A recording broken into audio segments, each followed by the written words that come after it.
एक व्यक्ति महात्मा बुद्ध के पास आया। उसने महात्मा बुद्ध से कहा कि मैं अपनी किस्मत ठीक करवाने आया हूँ। मैं बहुत दुखी रहता हूँ। मैं जो भी करता हूँ वह खराब हो जाता है। मेरी किस्मत मेरा साथ नहीं देती। मैंने सुना है कि आप सभी के समस्याओं का समाधान करते हैं। क्या आप मेरी भी फूटी किस्मत को सुधार सकते हो? महात्मा बुद्ध जी ने कुछ पल उसकी आंखों में देखा और उससे पूछा, यह फूटी किस्मत तुम्हें कहां दिखी? तुम्हें ऐसा क्यों लगता है कि तुम्हारी किस्मत फूटी हुई है?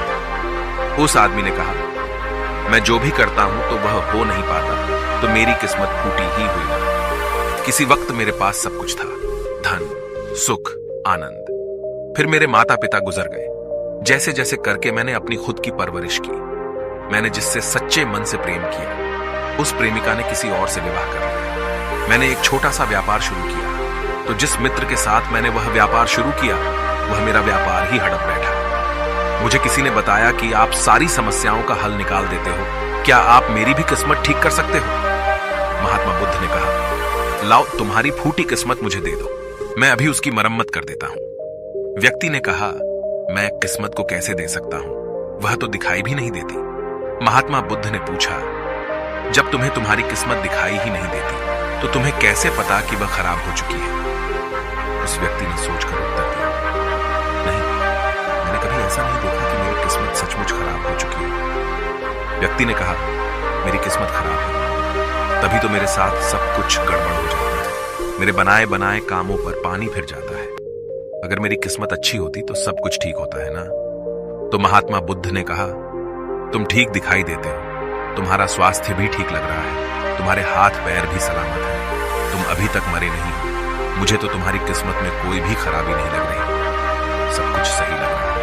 अगर किस्मत खराब होती तो तुम बीमार होते, तुम्हारा अंग भंग हो जाता, या तुम मृत्यु को प्राप्त हो जाते। लेकिन ऐसा तो कुछ भी नहीं है, फिर तुम क्यों कह रहे हो कि तुम्हारी किस्मत फूटी हुई है? व्यक्ति ने कहा, आप समझ नहीं रहे हैं, मेरे ऊपर बहुत कर्ज है। लोग रोज मेरे घर धमकाने आते हैं। जिनसे मैंने कर्जा लिया है, वे मुझे मरने तक की धमकी देते हैं। मेरा घर भी उन्होंने छीन लिया है, अभी भी मेरे पीछे पड़े हैं। तो ऐसे में मैं कैसे कह सकता हूं कि मेरी किस्मत सही है? महात्मा बुद्ध ने विचारपूर्वक कहा, तो समस्या गंभीर है। व्यक्ति ने उदासीनता के साथ कहा, जी हां, अब आप समझे ना कि मैं कितने बड़े दुख से गुजर रहा हूं। महात्मा बुद्ध ने आवाज में समझाया, तुम्हारी किस्मत अच्छी है कि तुम जीवित हो इस दुख का सामना करने के लिए, और इस जीवन से ही तुम अपनी समस्याओं का सामना कर सकते हो। व्यक्ति ने कहा, बुद्ध, आप नहीं समझ रहे हो।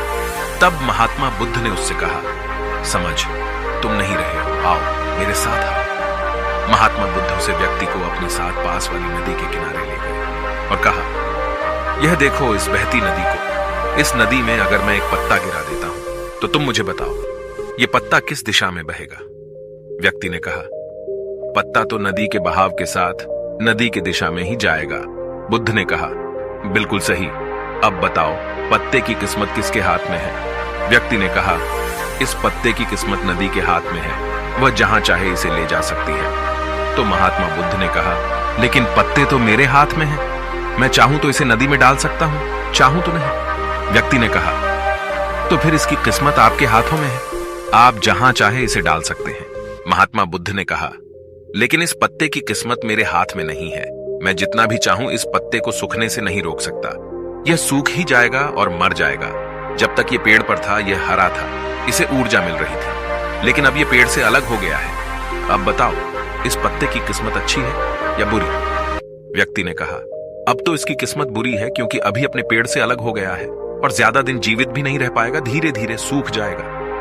महात्मा बुद्ध ने कहा, अभी यह मरा नहीं है, अभी भी है, जीवित है, और लाभ यह है कि अभी यह पत्ता वह सब कुछ कर सकता है जो वह पेड़ से लगे रहकर नहीं कर सकता था। बुद्ध ने वह पत्ता हवा में छोड़ दिया, वह उड़कर दूर जा गया। तब बुद्ध ने कहा, देखो, पेड़ पर रहकर भी कभी इतनी दूर नहीं जा सकता था। आज इसने स्वतंत्र होकर उड़ने का आनंद लिया है। फिर वह पत्ता उड़कर नदी में जा गिरा।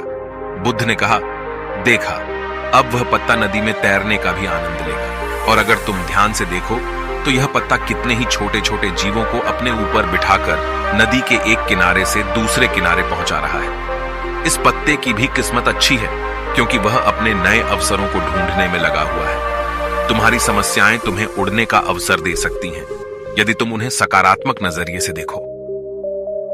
उस आदमी ने वहां खड्डी डीढ़े होकर महात्मा बुद्ध के बातों पर विचार किया। धीरे धीरे उसने पूरी कहानी के पीछे छिपे गहरे अर्थ को समझना शुरू किया।